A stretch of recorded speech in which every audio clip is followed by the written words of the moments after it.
Praise lord. దేవుని నామమునకు మహిమ కలుగునుగాక. మహాగణుడు మహోన్నతుడైన యేసయ్య నామం పేరిట మీ అందరికీ ప్రత్యేకమైన వందనాలు తెలియజేస్తూ ఉన్నా. ప్రార్థన. ఆశ్చర్యకరడానికి వందనాలు. ఆలోచనకర్తానికి స్తోత్ర. ఈ ఉదయకాల సమయమందు ప్రభువా, నీ వాక్యమును విని గ్రహించే కృపదాయిచ్చేయమని యేసయ్య నామమును అడుగుచున్నాము తండ్రి. ఆమేన్. దేవుని వాక్యములకు వెళ్దాం. గలతీయులకు రాసిన పత్రిక 5వ అధ్యాయం 22వ వచనాన్ని మనం చదువుకుందాం. ఆత్మఫలముల్లో నిన్నటి దినమందు ప్రేమను గురించి మనం మాట్లాడుకున్నాం. ఈ దినమందు రెండవ ఆత్మఫలం ఏది అంటే సంతోషం. ఈ సంతోషం అనేది మన జీవితాల్లో ఉండాలి. సంతోషం అనేది మనుషులలోనికి తప్పు చేసినప్పుడు అనగా ఆ మనుషుడు పాపం చేయాలనే ఆలోచన కలిగి ఉన్నప్పుడు వాడు సంతోషం కలిగి ఉంచాడు. దాని ద్వారా వానికి సంతోషం. డబ్బు ద్వారా సంతోషం. ఆస్తి కూడబెట్టుకునే ద్వారా సంతోషం. ఒక మనిషిని హింసించడం ద్వారా సంతోషం. ఒక మనిషిని అవమానపరచడం ద్వారా సంతోషం. ఒక మనిషిని మీద నింద వేయడం ద్వారా సంతోషం. ఒక మనిషిని ఎక్కిరించడం ద్వారా సంతోషం. ఒక మనిషిని కించపరిచి కింద చేసి మాట్లాడటం వల్ల సంతోషం. మరి ఈనాడు ఈ రకమైనటువంటి సంతోషం అనేది ఆస్తులు సమకూర్చుకున్నా, ధనభోగం ఉన్నా, జనబలగం ఉన్నా, ఇలాంటి వాటి ద్వారా నీకు సంతోషం అనేది తరతరాల వరకు నిలిచి ఉండదు. కేవలం అది కొద్ది కాలం మాత్రమే ఉంటుంది. అయితే ఈ వాక్యం అనే సంతోషం ఈ సంతోషం అనేది ఏ రీతిగా వస్తుంది అంటే నీ వినిచి ఉన్నటువంటి సజీవమైన దేవుని వాక్యం ద్వారా వస్తుంది. ఈ సంతోషం అనేది నీ జీవితంలో ఉంటే, నీ బ్రతుకులో ఉంటే నిత్యము కూడా నీవు ఆశీర్వదించబడతావు. చాలామంది కుటుంబాల్లో సంతోషం అన్నట్టుగా వారు జీవిస్తారు, కానీ వాళ్ళ సంతోషం కనబడదు. ఎప్పుడు వాళ్ళ బాధలే, కష్టాలే, దుఃఖాలే, ఎప్పుడు ఆవేదనలే, ఎప్పుడు సమస్యలే, ఎప్పుడు ఒడిదుడుకులే. వీటన్నిటిని బట్టి కూడా వారు జీవిస్తూ ఉంటారు, కానీ పైకి సంతోషం ఉన్నట్లుగా వారు జీవిస్తారు.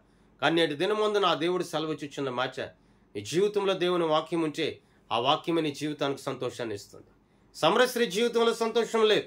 5గురితో ఆమె సహవాసం చేసిన ఆమెలో సంతోషం లేదు. ఏనాడైతే యాకోబు బావి యొద్ద కూర్చుని ఉన్నటువంటి నీరు తోడుకుంటూ ఉన్నటువంటి ఆమెతో ప్రియుడును జగద్రక్షకుడైన యేసుక్రీస్తు ప్రభులు వారు మాట్లాడి ఉన్నాడో ఆనాడు ఆమెకు పరిపూర్ణమైన సంతోషం పొందుకుంది. సారెపతి విధవరాల విషయంలో మనం చూచినప్పుడు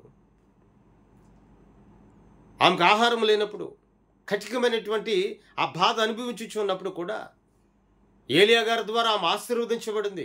అప్పుడు వచ్చే సంతోషం కంటే మరణించినటువంటి కుమారుడు చనిపోయిన తర్వాత వచ్చిన సంతోషం చాలా గొప్పదండి.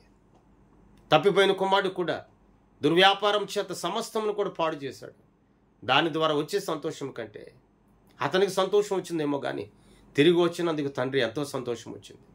ఈనాడు నీవు పరిశుద్ధంగా జీవిస్తే, పరిశుద్ధంగా బ్రతికితే ఆ పరిశుద్ధమైన జీవితమే నీ కుటుంబానికి సంతోషాన్ని ఇస్తుంది. ప్రియ దేవుని బిడ్డ, ఒకసారి నువ్వు ఆలోచించు. దేన్ని బట్టి నువ్వు సంతోషిస్తున్నావు? ఎవరిని బట్టి సంతోషిస్తూ ఉన్నావు? ఏ విధమైన క్రియను బట్టి సంతోషిస్తూ ఉన్నావు? ఏ విధమైన తలంపులను బట్టి సంతోషిస్తున్నావు? నీ తలంపు వాక్యమై ఉండాలి, నీ తలంపు ప్రార్థన అయి ఉండాలి, నీ తలంపు భక్తి అయి ఉండాలి. అప్పుడే నీలో పరిపూర్ణమైన సంతోషం. ఈనాడు డబ్బు నీ యొద్ద ఉన్నప్పుడు దాని ద్వారా నువ్వు సంతోషిస్తున్నావేమో, రేపు అనే దినం ముందు నీ దగ్గర అది లేకపోతే మళ్ళీ నీలో బాధ కలుగుతుంది. కానీ వాక్యం సెలవిస్తుంది, వాక్యం నీ జీవితంలో ఉంటే ఎల్లప్పుడూ సంతోషమే. వాక్యం నీ బ్రతుకులో ఉంటే ఎల్లప్పుడూ ఆనందమే. ఆ ఆనందమునిచ్చే వాక్యాన్ని నీ హృదయంలో చేర్చుకో.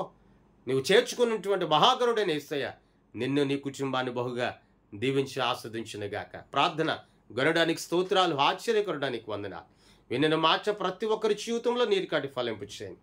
దర్శించండి, ధైర్యపరచండి, శక్తిని దాయిచ్చమని, ఆరోగ్యమును దాయిచ్చమని, తోడై ఉండమని యేసయ్య నామమున అడుగుచున్నాము తండ్రి. ఆమేన్. దేవుని సన్నిధి మీ అందరికీ సదాకాలం తోడై ఉండి నడిపించునుగాక. ఆమేన్, ఆమేన్, ఆమేన్. మీ అందరికీ వందనాలు.